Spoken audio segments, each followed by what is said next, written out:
Up to now, we've been creating websites that are using pretty basic fonts, like font family Arial, for example.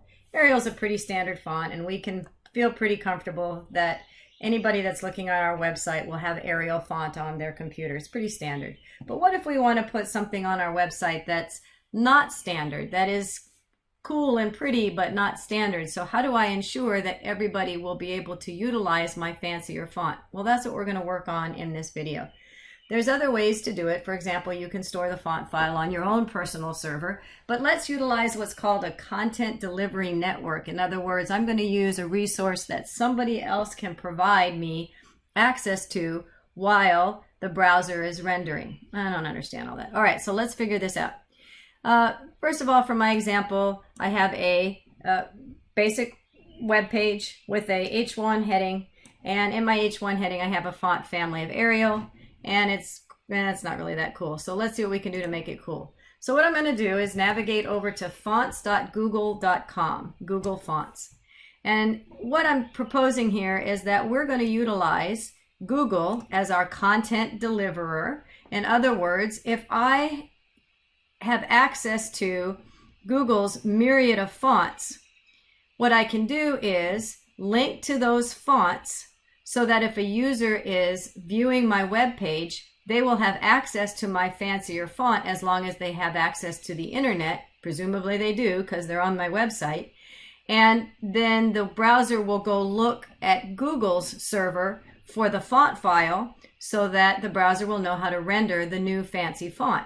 And so as long as your user has access to the internet, and as long as Google's servers are up and running, likely they will be, then you have access to a lot of different fonts that you might not have already had access to.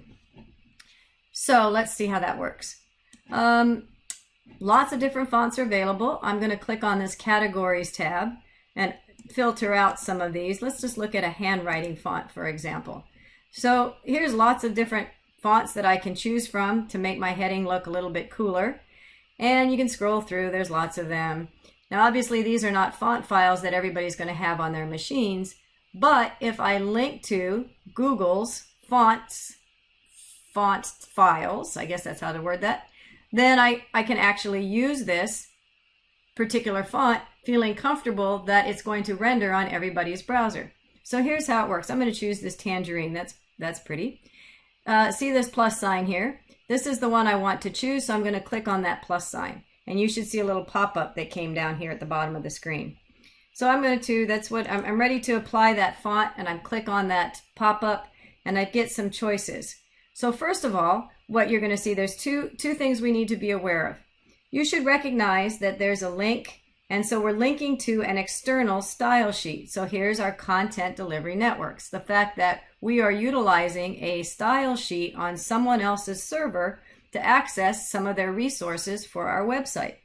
And so in this case, what we're going to do, this should look familiar already. It's a style sheet, and there's a style sheet that's on Google's server.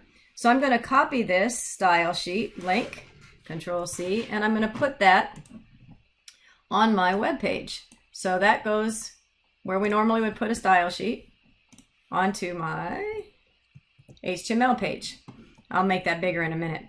All right, so the next step is applying to our style sheet this font family. So just like we did here, font family equals Arial, I'm going to copy font family, and Google says this is how you need to do it in order to access those font files that you're linking to with this external style sheet.